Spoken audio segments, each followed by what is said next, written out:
j'ai une très bonne nouvelle à vous annoncer, enfin c'est une nouvelle collective, vient de sortir en français le Jardin universel de la foi.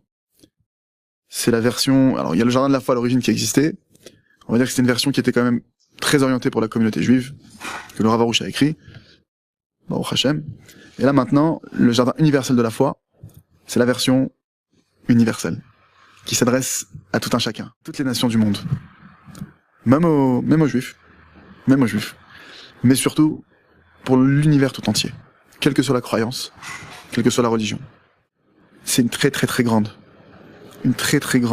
mitzvah, une très grande action, une très grande chose, que de diffuser ce livre-là auprès de vos proches.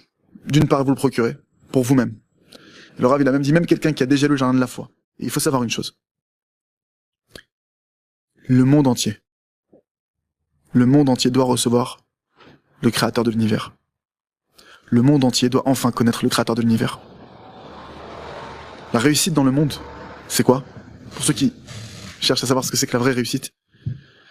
La vraie réussite dans le monde, c'est de connaître Hachem. De connaître le créateur de l'univers. Et c'est quoi l'échec? L'échec, c'est de ne pas le connaître.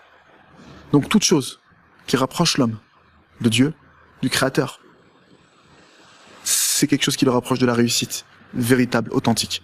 Toute chose qui éloigne l'homme de Dieu, du créateur de l'univers, c'est quelque chose maintenant qui le dirige et l'enfonce dans un échec.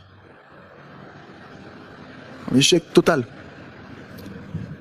Et il faut savoir que ce livre-là, il peut véritablement déclencher dans le monde la délivrance de tout un chacun.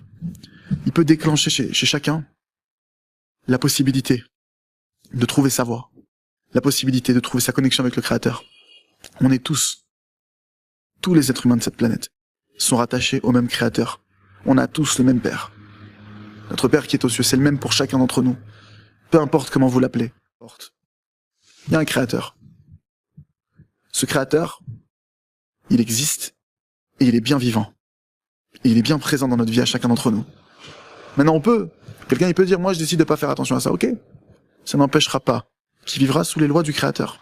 On est dans son monde. On est des invités sur cette terre. Ce corps m'a été confié par le Créateur, il m'appartient pas. Ma présence sur terre, elle m'appartient pas. Parce que le Créateur, il m'a mis sur cette terre à un temps donné, et il me reprendra autant qu'il le désirera, ou il le voudra. Et le Créateur, il me donne à manger quand il le veut, et il me reprend à manger quand il le veut. Il me donne un travail quand il veut, il m'enlève le travail quand il veut, il me donne une femme, des enfants. Chaque chose en son temps, chaque chose est programmée, méticuleusement. Il n'y a rien dans mes mains. Chacun d'entre nous, qu'est-ce qu'on a dans nos mains? On a une chose dans nos mains. Le libre arbitre. C'est une très grande mitzvah, une très grande action, une très grande chose, que de diffuser ce livre-là auprès de vos proches.